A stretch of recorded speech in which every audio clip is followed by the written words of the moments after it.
Hi everyone and welcome to my channel. This is Irene's DIY Addiction. Today I'm gonna make another doll room, and this time it will be a Victorian bedroom. As you may know, I've restored this baby recently. This is the wax doll. She's from Germany, and to film her I have already made a witch room full of potions, books and other magic objects. In case you've missed those videos, I'll link them down below. And now I'm preparing the video about making the undergarments for her, but the problem I faced, I do not have a room to film her because I cannot film a doll wearing just underwear in her workspace. Ladies of the 19th century didn't go around the house like this. So what I need to finish the video about the undergarments is a Victorian bedroom, and this is exactly what I'll be doing today. My idea is to make a bed decorated with lots of frills and lace and silk and velvet, as Victorian beds are very richly decorated. And near this bed I want to place a chair or an armchair to film Bella nicely sitting there. Yeah, I think I want an armchair, say in burgundy velvet, because this color will go nicely with her undergarments. And this is gonna be something like this. And to supplement the bed and the armchair, I think I'll place a dresser there and add some beautiful little details which I love so much. I've started with assembling the bed. I've ordered a pre-cut plywood set from the same local company that made the bookcases for the witch room. This is going to be the canopy bed, and actually I'm not happy about its quality, as it ended up being too flimsy. It's fine for filming maybe, but not to play with.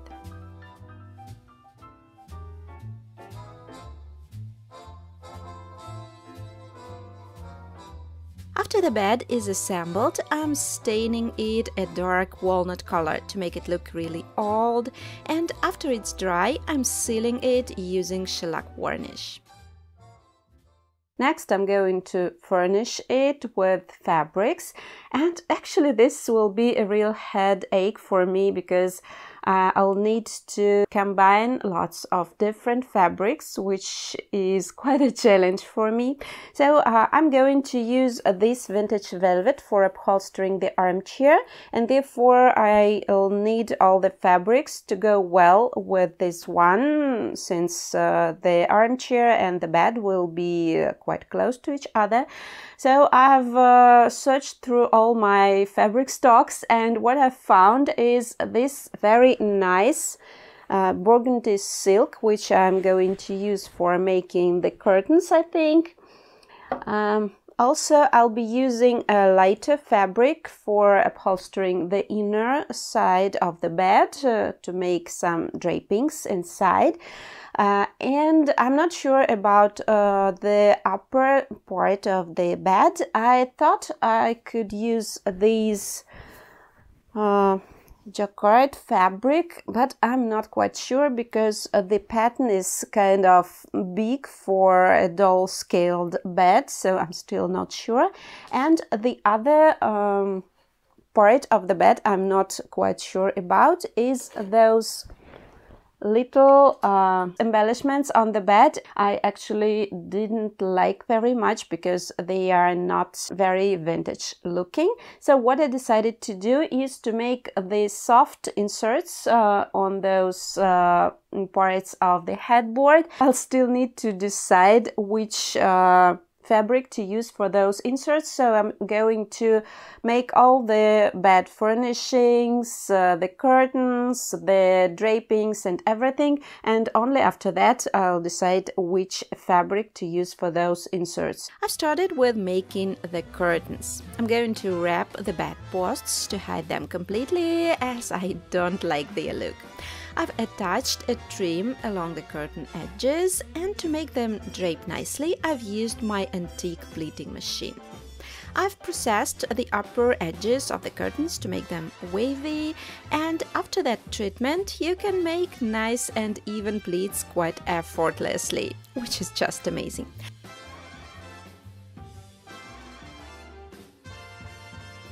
After that, I've attached the curtains to the top part of the bed and added ties to secure them around the posts.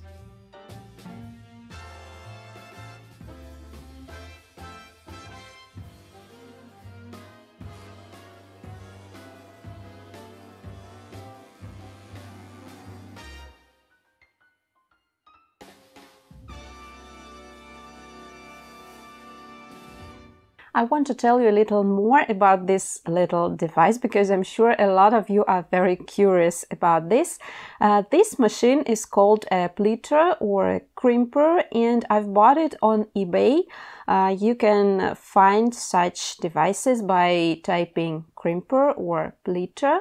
And I was lucky to find the device in a mint condition. It is as good as new, and the seller was so nice and gave me a huge discount when I told him I was going to use this item for filming vintage style videos. Originally, those pleaters had steel rods which you insert inside the brass rollers here. You preheat them and then install them onto the device, and after that you can use the machine. But for some reason none of these devices on eBay had any steel rods. I'm not sure about the case, but the problem is the machine should be hot to use it, otherwise the fabric will not take its shape, and therefore when we use this machine, each time we have to play Boy Scouts with Gary. I'm rotating the rollers and he's heating them using a gas burner to be sure they are heated evenly, and after that it works as a miracle. All in all, I'm very much content with this little device because I think otherwise it would be just impossible to recreate those tiny pleats like we can see on antique dresses. Well, I think maybe a hairstyler that makes gaufre pleats could help there, but I haven't tried it. To make the canopy bed look right, I'll need more drapery. I've decided I'll make a back panel behind the headboard and a canopy top using a lightweight golden fabric. Actually, this used to be my summer skirt, which is sadly too small for me now. It was made of sheer and somewhat crumpled fabric, which drapes nicely. So I've attached a piece of fabric to the back part of the bed and spread all the leftover fabric around the top perimeter and finally gathered the fabric in the middle to have nice drapery.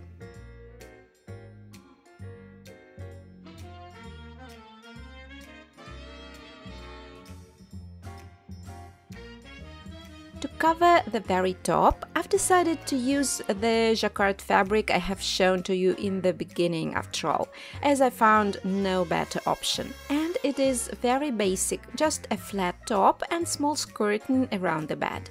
I've decorated it with vintage fringe. I've also lined it with golden silk because the drapery fabric is so sheer and the jacquard would otherwise shine through it.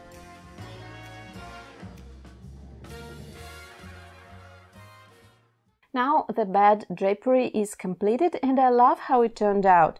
I think the back panel and the draped top inside the bed look great together with the burgundy silk curtains. They make the bed kind of brighter on the inside. I wish I had more fabric like this to make this drapery a little more prominent, but all in all it's still fine.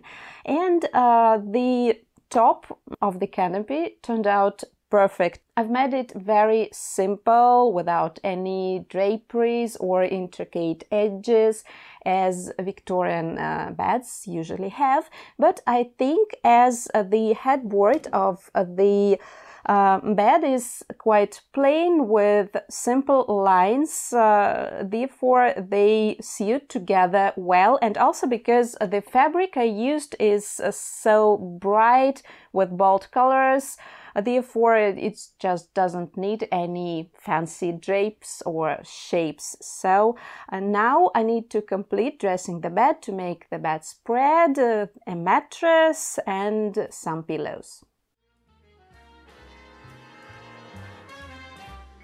I've added nice bows to the curtain ties.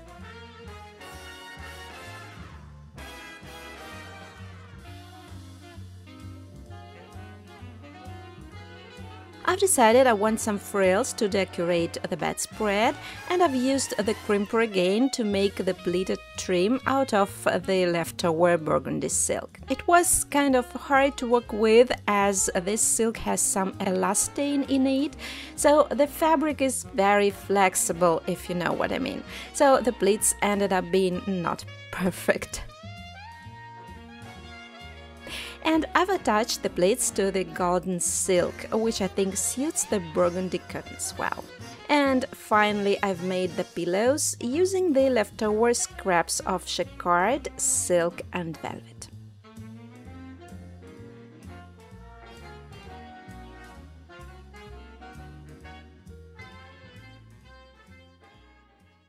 Now the bed is completed and I'm so happy about how it turned out. And I've decided not to bother with making the puffy inserts into the bed because this part is nearly hidden behind the pillows. And next I have to think about the armchair. I couldn't find anything like the armchair I would like to have, and first I wanted to make it myself out of cardboard parts, but then Gary suggested he could cut the parts I needed out of plywood using a laser. This laser was actually a Christmas gift from my dad to us, and we're going to try it out for the very first time. So now I'm going to prepare the templates and Gary will cut the parts for me. Cutting the parts with the laser turned out so quick and easy. I'm thrilled with the result. It takes maybe 15 minutes to finish and the parts are just perfect. After all the parts were cut out, I've glued the sides. They consist of as many as 3 layers to make the armrests thick enough. And after the armrests have dried, I've sanded off all the edges to make them nice and rounded. I've used a Foredom rotary tool here to make it quicker. And as you can see here, I have only the back legs on the base, as I'm going to make the front legs separately. I need a thicker seat part, but we were short of plywood as we had only 3 A4 sheets on hand for the whole project, so I'm cutting additional cardboard seat parts manually and attaching them to the plywood seat part. And finally I'm gluing the armrest parts to the seat.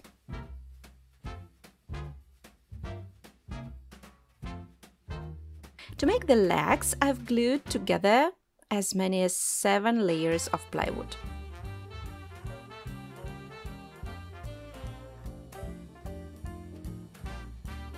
And after that, I've also rounded all the edges to make them look nice. This was quite a dusty work. I think maybe carving those legs out of the whole piece of wood would be much quicker. Finally, I'm attaching the legs to the seat using thin wooden dowels. I had to cut off and reposition the back legs too to make the armchair stand straight. Yay! We have a cabriole leg stool! I want to make a buttoned back for the armchairs, so we've made holes on the back when cutting this part. And first of all, I'm making another back part out of foam. I'm gluing 2 layers of foam together to make it thicker. I'm cutting the foam piece to size to sit snugly inside the back frame. And then I'm assembling the back. It is also consisting of 3 layers. I'm adding the additional layers of plywood along the upper edge to make a nice and thick frame here. I'm installing the back part onto the armchair.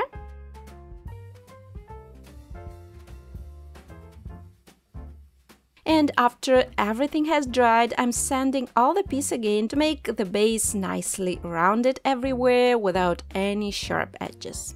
Since the layered plywood doesn't look very authentic, I've decided to stain the piece a darker color to hide those layers as well as I can. And it worked! You can tell the frame is wooden, but you can't tell it's made of plywood actually.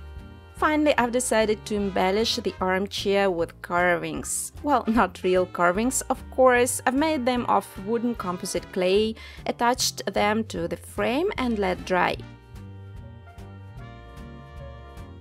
Then I stained the embellishments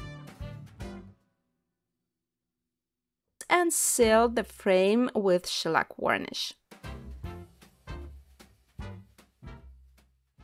So the armchair base is finished, although I cannot say I'm 100% satisfied with the result. I wish I've made those parts a bit thicker to look better with the legs. But overall, since this was the very first attempt of making an armchair, I think it's fine. And next I'm going to upholster it. As I'm going to make the tufted back, you remember I made those round holes to do this, I'm going to be using velvet, and I think this burgundy velvet will look great for this armchair. It is vintage. I think the armchair will look kind of worn with this velvet, so this will add to that vintage look of this little armchair. To make the buttoned back, I'm attaching the foam part to the cardboard.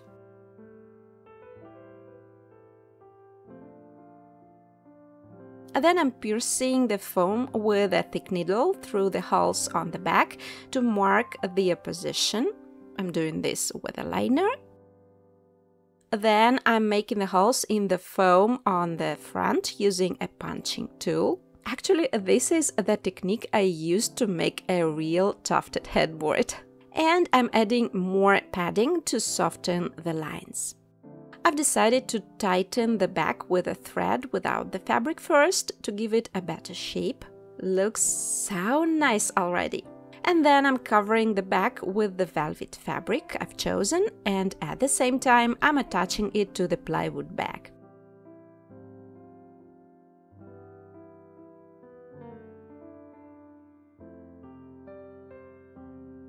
I'm not adding any buttons actually, so the back is just tufted and the thread helps to create those creases in between the holes.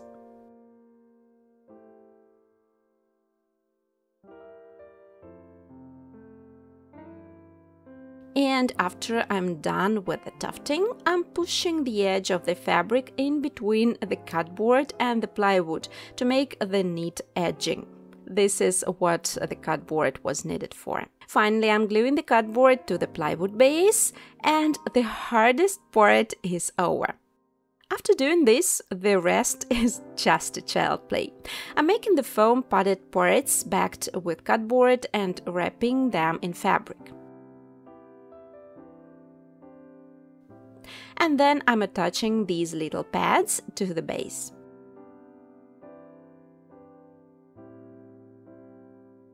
I'm covering the seat and the back side of the chair the same way.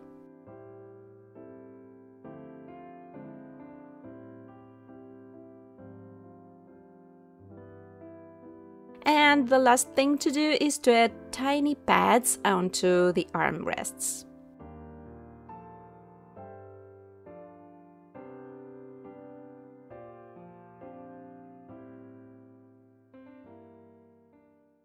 The armchair is completed and it looks so much better now once upholstered. As you can see, I also made a tiny pillow of the same fabric for it.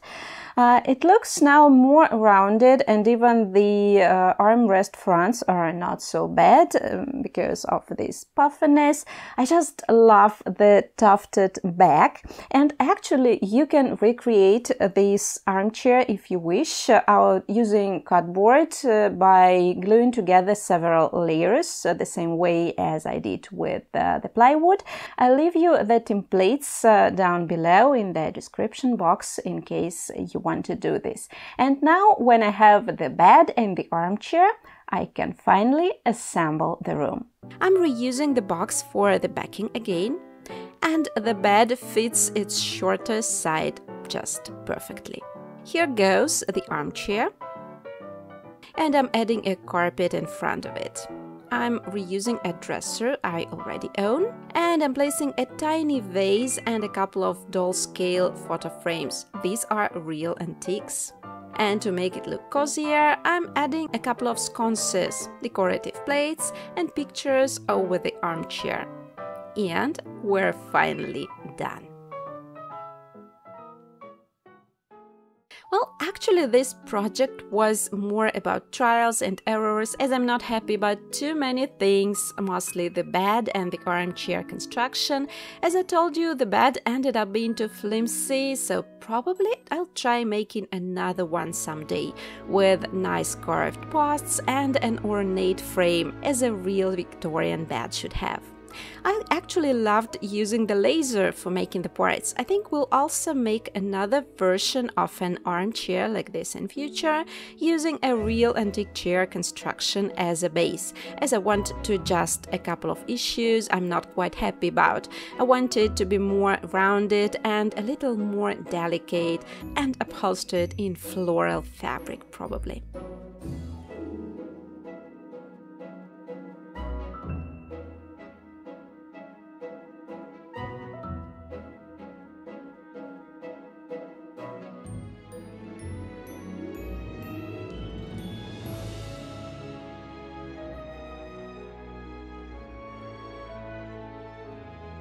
Despite the issues I had, I think the room turned out very beautiful, and Bella will look great there. Hope you enjoyed this project. We'll see you in my next one. Bye!